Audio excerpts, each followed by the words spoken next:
नमस्कार दोस्तों। हम अपने परिवार के साथ छत्तीसगढ़ की राजधानी रायपुर से उज्जैन रॉयल ट्रेवल्स की पब्लिक बस से जा रहे हैं। इस सफ़र में हम बड़े बच्चों समेत करीब 11 सदस्य महाकाल के दर्शनों के लिए जा रहे हैं। हमारी यात्रा की शुरुआत रायपुर के भाठा गांव चौक स्थित रॉयल ट्रेवल्स के प्रतीक्षालय से हुई। रायपुर से उज्जैन की दूरी लगभग 780 किलोमीटर है। रेल में आरक्षण उपलब्ध नहीं होने के कारण हमने बस से यात्रा करने का निर्णय लिया। हमें बताया गया था कि बस दोपहर 3:30 बजे रायपुर से प्रस्थान कर अगले दिन सुबह 9:30 बजे उज्जैन पहुंचा देगी, लेकिन शायद महाकाल ने हमारी यात्रा को कुछ और ही अनुभवों से भरने का निश्चय किया था। शाम लगभग 4 बजे हमारी बस रायपुर से रवाना हुई। परिवार के सभी सदस्यों के चेहरे पर प्रसन्नता स्पष्ट दिखाई दे रही थी। रात्रि लगभग 8:30 बजे हमारी बस महाराष्ट्र के देवरी स्थित श्री आनंद सागर ढाबा में रुकी, जहां हमने रात्रि भोजन किया।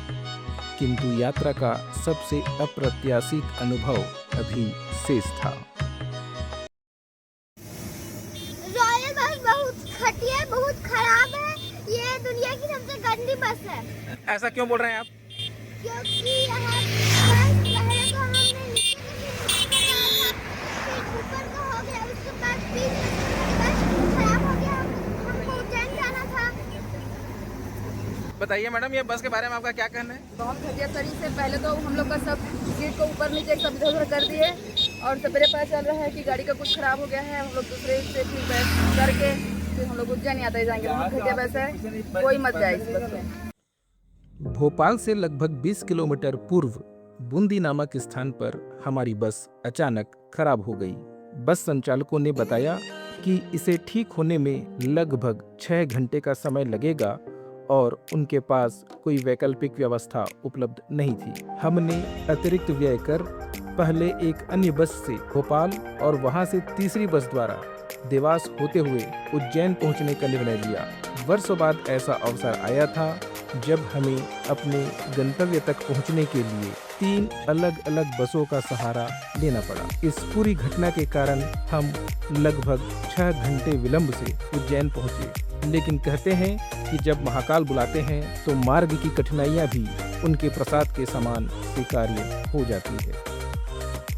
उज्जैन पहुंचते पहुंचते दिन ढल चुका था। हमारे द्वारा पूर्व में आरक्षित होटल महालोक पैलेस में कुछ समय विश्राम करने के पश्चात हम सायं लगभग 6 बजे बाबा महाकाल के दर्शनों के लिए निकल पड़े।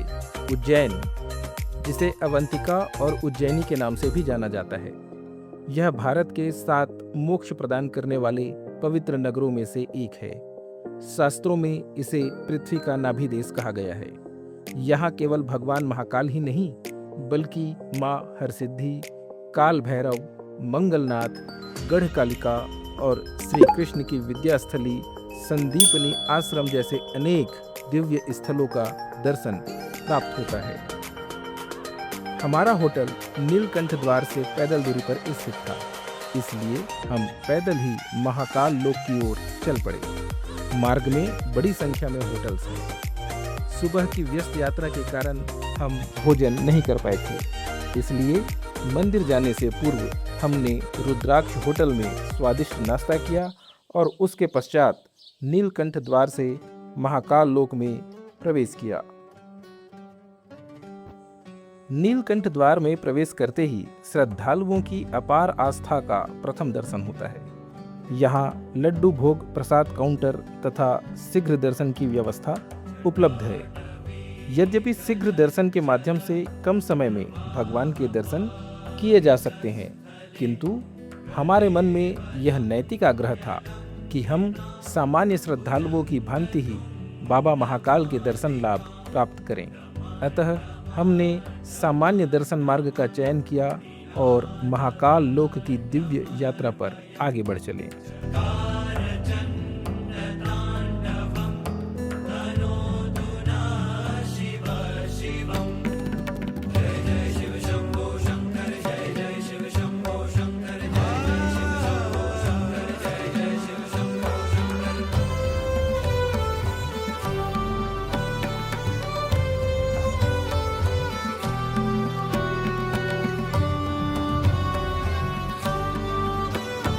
इसी दिव्य वातावरण का आनंद लेते हुए हम भारत माता मंदिर के समीप पहुंचे। यहीं हमने सर्वप्रथम माँ हरसिद्धि के दर्शन करने का निर्णय लिया। माँ हरसिद्धि का मंदिर महाकाल लोक के द्वितीय प्रवेश द्वार के ठीक सम्मुख स्थित है।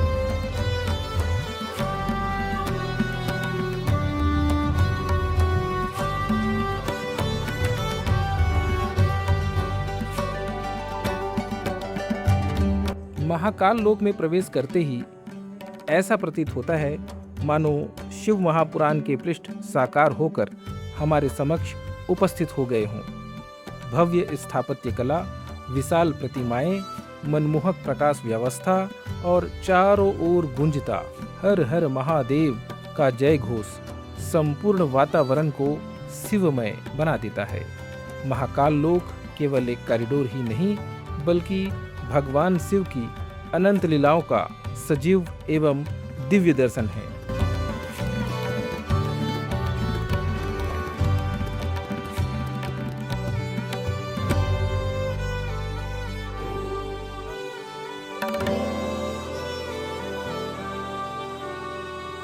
महाकाल लोक के प्रत्येक पथ पर भगवान शंकर की विविध लीलाओं एवं पौराणिक कथाओं को अत्यंत भव्य एवं कलात्मक प्रतिमाओं के माध्यम से प्रदर्शित किया गया है। इन दिव्य प्रतिमाओं को निहारते हुए ऐसा प्रतीत होता है मानो स्वयं भगवान शिव अपनी अनंत कथाओं के माध्यम से अपने भक्तों को जीवन का संदेश प्रदान कर रहे हो। महाकाल लोक से हरसिद्धि माता मंदिर की ओर बढ़ते हुए हमें उज्जैन के परम प्रतापी सम्राट राजा विक्रमादित्य की प्रसिद्ध टीला के भी दर्शन हुए। भारतीय इतिहास एवं संस्कृति में राजा विक्रमादित्य का नाम न्याय, पराक्रम और विद्वता के प्रतीक के रूप में लिया जाता है।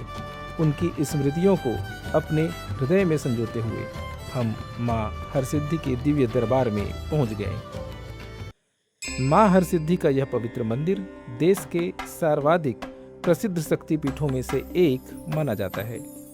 ऐसी मान्यता है कि यहाँ माँ सती की कोहनी का भाग गिरा था, जिसके कारण यह स्थान शक्तिपीठ के रूप में पूजनीय है। मंदिर परिसर में भगवान श्री चिंताहरण गणेश जी का भी प्राचीन एवं प्रसिद्ध मंदिर स्थित है। हमने सर्वप्रथम भगवान चिंताहरण गणेश जी के दर्शन कर उनका आशीर्वाद प्राप्त किया। मंदिर के समक्ष स्थित दो विशाल एवं भव्य दीप स्तंभ इसकी दिव्यता को और भी अद्भुत बना देते हैं।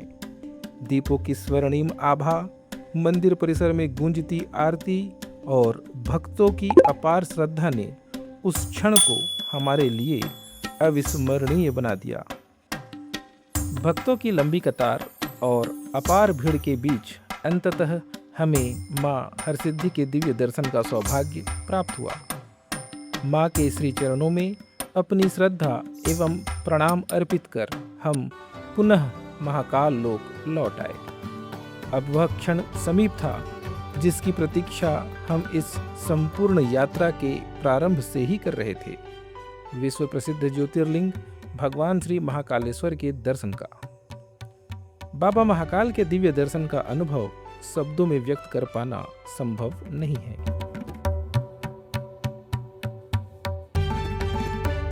गर्भगृह के समीप पहुंचते ही संपूर्ण मन शिवमय हो उठता है और ऐसा प्रतीत होता है मानो समय स्वयं महाकाल के चरणों में नतमस्तक हो गया हो। जय महाकाल।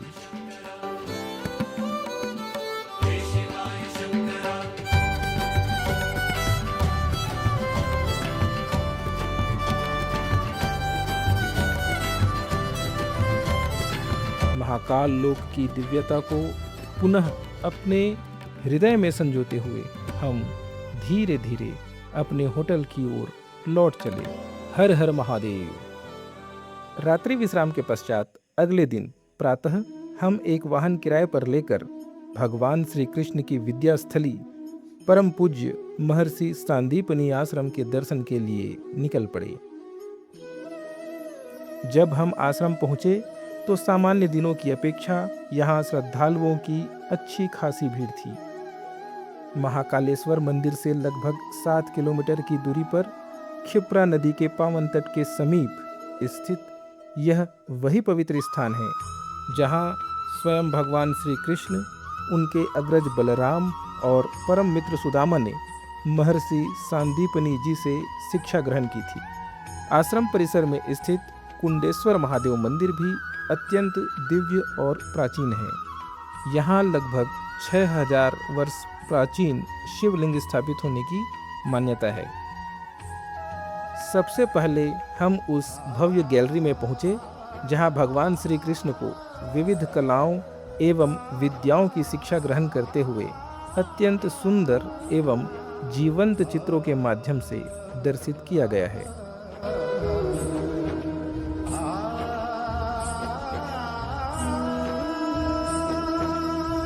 इन चित्रों को देखकर ऐसा प्रतीत होता है मानो द्वापर युग की झलक हमारी आंखों के सामने साकार हो उठी हो।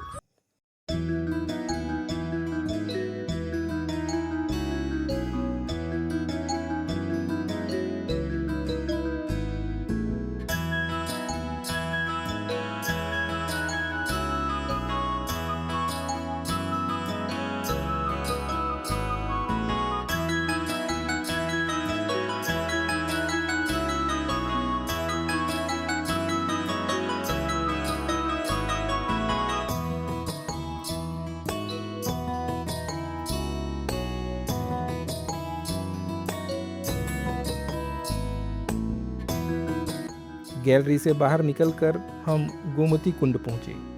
मान्यता है कि भगवान श्री कृष्ण अपनी लेखन पट्टिका अर्थात स्लेट को इसी पवित्र कुंड में धोया करते थे। संपूर्ण क्षेत्र को अंकपात क्षेत्र के नाम से जाना जाता है। श्रद्धालुओं के लिए यह केवल एक जल कुंड ही नहीं बल्कि भगवान श्री कृष्ण के बाल्यकाल की अमूल्य स्मृतियों का साक्षी है।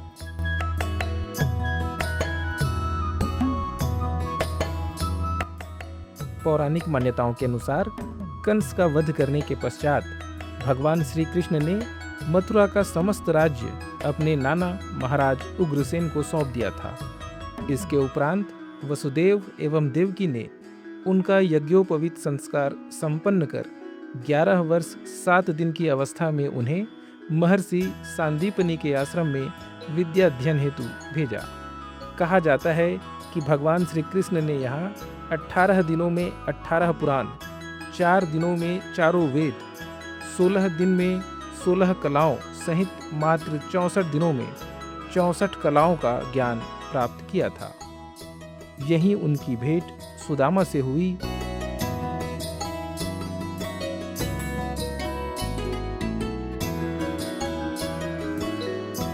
आश्रम में भगवान श्री कृष्ण, बलराम एवं सुदामा को अपने गुरु महर्षि सांदीपनि से शिक्षा प्राप्त करते हुए मनोहारी प्रतिमाओं एवं चित्रों के माध्यम से प्रदर्शित किया गया है।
यहाँ महाप्रभु वल्लभाचार्य जी की 84 बैठकों की भावपूर्ण झांकी भी श्रद्धालुओं के लिए विशेष आकर्षण का केंद्र है।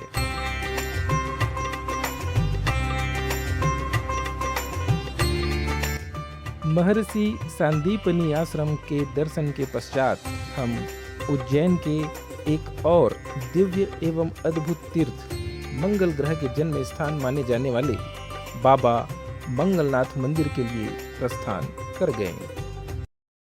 स्थान का है ये मंदिर आता है नवग्रहों में, अपने नवग्रह है ना ब्रह्मा में, यहाँ पे मंगल गिरे विराजमान है। स्कंद पुराण के अनुसार भगवान भोलेनाथ जी का मस्तक का बदरीना इस जगह धरती पर गिरा था।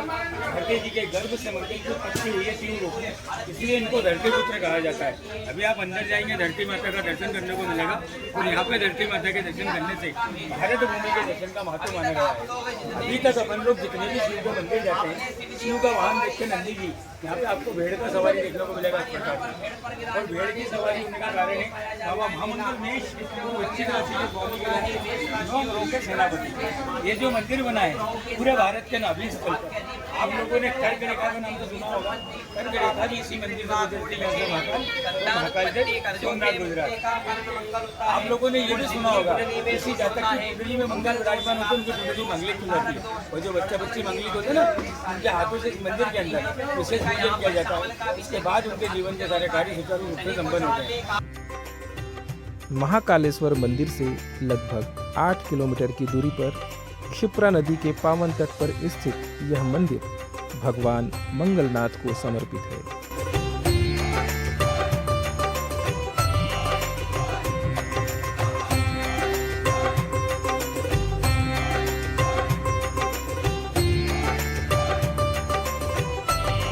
प्राचीन काल में इसे मंगल ग्रह के स्पष्ट अवलोकन के लिए सर्वाधिक उपयुक्त भौगोलिक स्थान माना जाता था।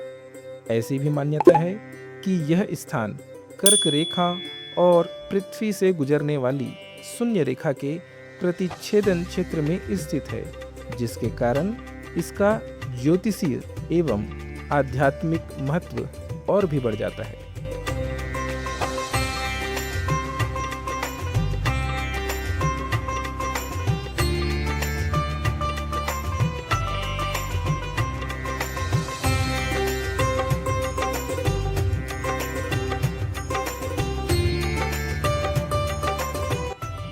यहाँ होने वाले प्रसिद्ध भाग पूजा को विशेष महत्व प्राप्त है तथा अन्नदान को भी अत्यंत पुण्यदायी माना गया है।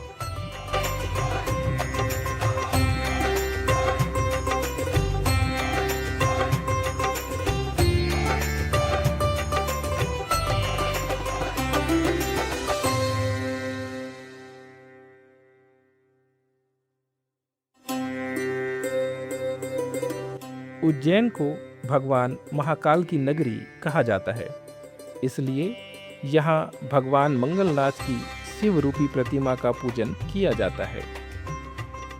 क्षिप्रा नदी के पावन तट पर स्थित इस दिव्य मंदिर के दर्शन कर हमारा मन अत्यंत प्रसन्न एवं आध्यात्मिक ऊर्जा से परिपूर्ण हो उठा।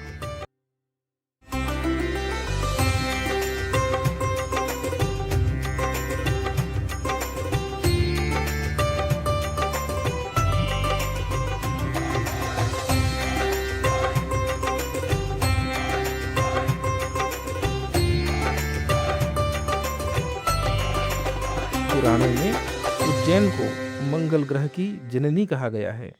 ऐसी मान्यता है कि जिन व्यक्तियों की कुंडली में मंगल ग्रह प्रतिकूल प्रभाव प्रदान करता है, वे यहाँ विशेष पूजन एवं ग्रह शांति करवाने आते हैं। यद्यपि देश के अनेक स्थानों पर भगवान मंगल के मंदिर विद्यमान हैं, किंतु उनके जन्म स्थान होने के कारण उज्जैन स्थित इस मंदिर का महत्व अद्वितीय माना जाता है।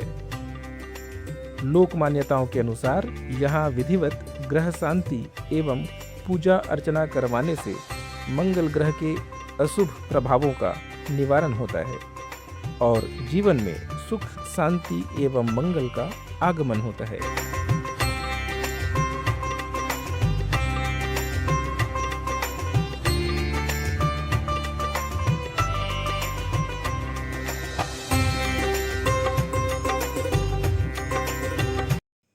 अब हमारी यात्रा का अगला पड़ाव था उज्जैन के क्षेत्रपाल भगवान काल भैरव का दिव्य एवं रहस्यमयी मंदिर। उज्जैन की एक प्राचीन मान्यता है कि भगवान महाकाल के दर्शन तब तक पूर्ण नहीं माने जाते जब तक उनके क्षेत्रपाल एवं रक्षक भगवान काल भैरव के दर्शन न कर लिए जाएं। संभवतः यही कारण है कि इस मंदिर में वर्ष भर श्रद्धालुओं की अपार भीड़ उमड़ती रहती है। भगवान काल भैरव का यह प्राचीन एवं सिद्ध मंदिर महाकालेश्वर मंदिर से लगभग 5 किलोमीटर की दूरी पर स्थित है। भगवान काल भैरव को संपूर्ण उज्जैन नगरी का रक्षक एवं कोतवाल माना जाता है। ऐसी मान्यता है कि महाकाल की नगरी में आने वाले प्रत्येक भक्त की यात्रा उनके दर्शन के बिना अधूरी रहती है। भगवान काल भैरव भगवान शिव के रुद्रावतार एवं उनके उग्र स्वरूपों में से एक माने जाते हैं। अतः शिव की नगरी उज्जैन में उनका यह स्थान अत्यंत महत्वपूर्ण एवं पूजनीय है।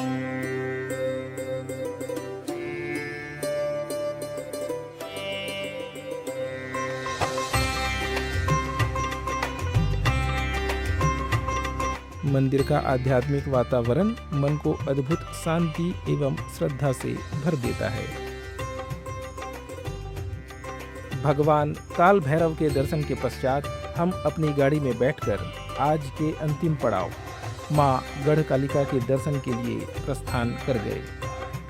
उज्जैन की पावन धरती पर विराजमान मां गढ़कालिका का यह मंदिर तांत्रिक साधना का एक अत्यंत महत्वपूर्ण एवं चमत्कारिक सिद्धपीठ माना जाता है। यद्यपि गढ़कालिका मंदिर को शक्तिपीठों में सम्मिलित नहीं किया गया है, किंतु उज्जैन क्षेत्र में स्थित मां हरसिद्धि शक्तिपीठ के कारण संपूर्ण क्षेत्र का आध्यात्मिक महत्व अत्यंत बढ़ जाता है। मां गढ़कालिका को तांत्रिकों एवं साधकों की अधिष्ठात्री देवी माना जाता है तथा देश भर से हजारों श्रद्धालु प्रतिदिन उनके दर्शन के लिए यहाँ उपस्थित होते हैं। जनश्रुतियों के अनुसार महाकवि कालिदास मां गढ़कालिका के अनन्य उपासक थे। ऐसा माना जाता है कि मां की कृपा एवं साधना के फलस्वरूप ही उन्हें वह अद्वितीय ज्ञान एवं काव्य प्रतिभा प्राप्त हुई जिसने उन्हें संस्कृत साहित्य का कालजयी कवि बना दिया। आज भी प्रतिवर्ष आयोजित होने वाले विश्वविख्यात कालिदास समारोह का शुभारंभ मां गढ़कालिका की आराधना के साथ ही किया जाता है। मां गढ़कालिका के दर्शन के साथ ही उज्जैन में हमारे इस दिन की आध्यात्मिक यात्रा पूर्ण हुई। अगले दिन प्रातः 5 बजे हम 12 ज्योतिर्लिंगों में से एक भगवान श्री ओमकारेश्वर महादेव के दर्शन के लिए प्रस्थान कर गए। उज्जैन से ओमकारेश्वर की दूरी लगभग 148 किलोमीटर है। हमें पूर्व में ही बताया गया था कि मार्ग में सड़कों के पुनर्निर्माण का कार्य चलने के कारण ओमकारेश्वर पहुंचने में लगभग 4 घंटे का समय लग सकता है। इसलिए समय का विशेष ध्यान रखते हुए हम प्रातः ही अपनी यात्रा पर निकल पड़े।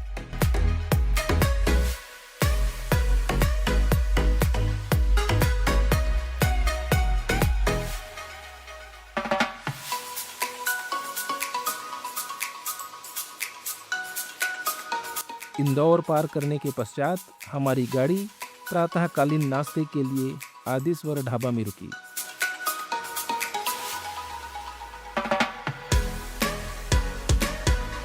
सुबह की ताजी हवा, गर्मा गर्म चाय की प्याली और स्वादिष्ट नाश्ते ने हमारी थकान को मानो क्षण भर में दूर कर दिया। कुछ समय विश्राम करने के पश्चात हम पुनः भगवान ओमकारेश्वर के दर्शन की उत्कंठा लिए अपने गंतव्य की ओर बढ़ चले। मार्ग में हमारे वाहन चालक ने हमें बताया कि बीते कुछ समय से ओमकारेश्वर में दर्शन व्यवस्था में महत्वपूर्ण परिवर्तन किए गए हैं, जिसके कारण श्रद्धालुओं को दर्शन करने में अपेक्षाकृत अधिक समय लग रहा है। इसके अतिरिक्त अवकाश एवं विशेष दिनों में यहाँ श्रद्धालुओं की अत्यधिक भीड़ होने के कारण वाहनों का लंबा जाम लगना भी सामान्य बात है।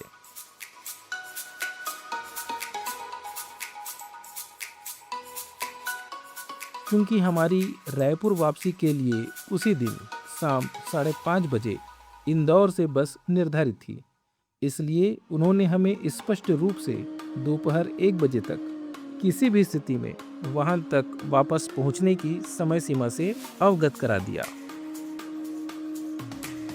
जैसे ही हमने ओमकारेश्वर की पावन सीमा में प्रवेश किया, वैसे ही मां नर्मदा के प्रथम दर्शन ने मन को अपार आनंद से भर दिया। नर्मदा नदी केवल एक नदी ही नहीं, बल्कि सनातन संस्कृति में मां के स्वरूप में पूजित है।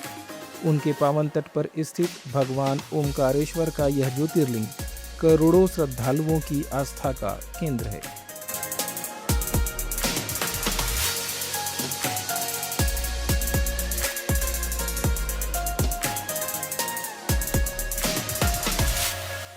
प्रातः लगभग 10 बजे हम ओमकारेश्वर पहुंचकर पार्किंग स्थल से मंदिर की ओर चल पड़े। मार्ग में प्राचीन एवं ऐतिहासिक ममलेश्वर महादेव मंदिर के दर्शन हुए। मान्यता है कि भगवान ओमकारेश्वर और ममलेश्वर के संयुक्त दर्शन के पश्चात ही इस ज्योतिर्लिंग की यात्रा पूर्ण मानी जाती है। ममलेश्वर मंदिर को प्रणाम करते हुए हम मां नर्मदा के पावन तट पर पहुंचे।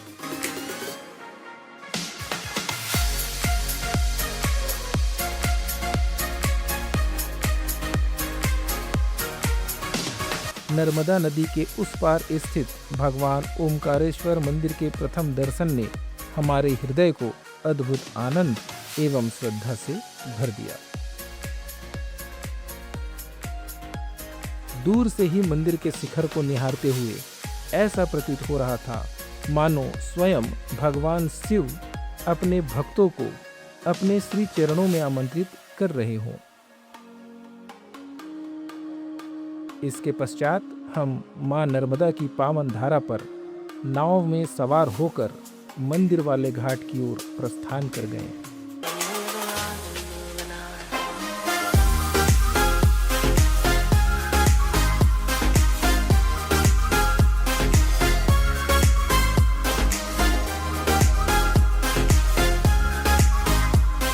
ऐसा कहा जाता है कि यहाँ ओम के आकार में प्रवाहित होने वाली नर्मदा की धारा स्वयं भगवान शिव की दिव्यता का अनुभव कराती है।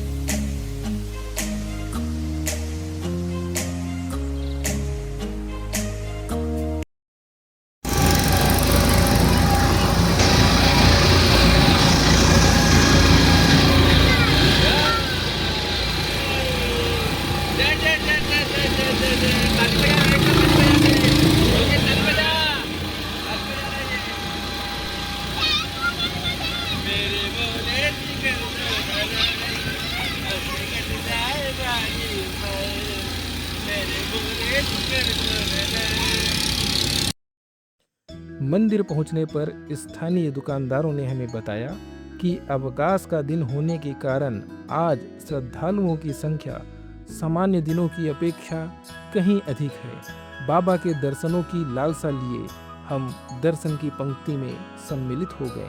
समय धीरे धीरे बीतता गया और हम लगभग 2 घंटे तक भगवान के दर्शन की प्रतीक्षा में कतारबद्ध खड़े रहे। दोपहर 1 बजे तक वाहन तक वापस पहुंचने की हमारी समय सीमा को देखते हुए यह स्पष्ट हो गया था कि निर्धारित समय में गर्भगृह तक पहुंच पाना संभव नहीं हो सकेगा।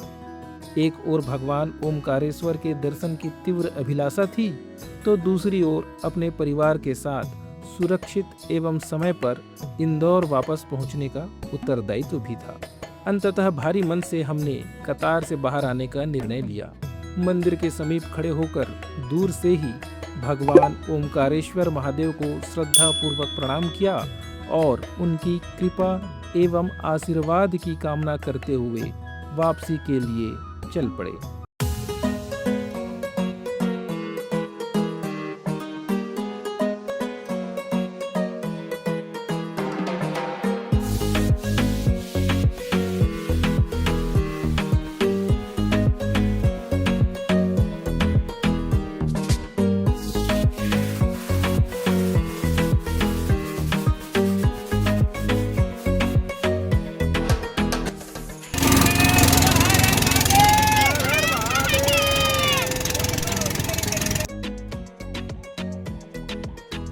वापसी में एक बार फिर मां नर्मदा की पावन धारा में नाव की सवारी का अद्भुत आनंद लेते हुए हम अपने वाहन तक पहुंचे।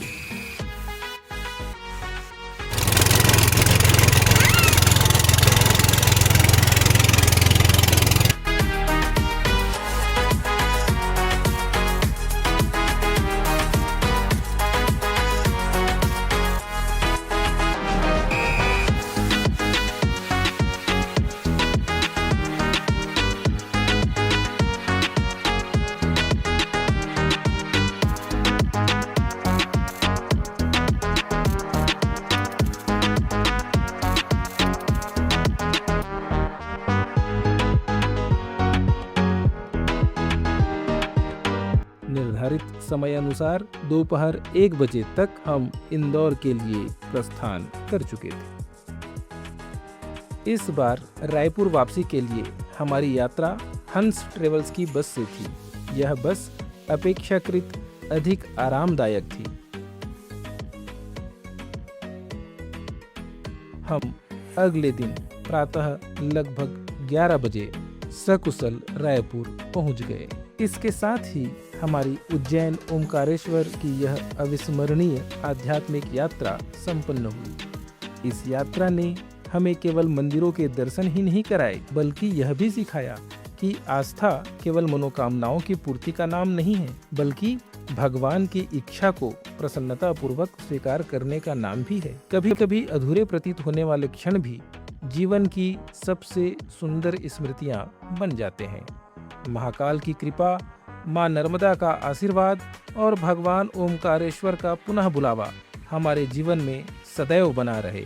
इसी मंगल कामना के साथ हर हर महादेव, ओम नमः शिवाय।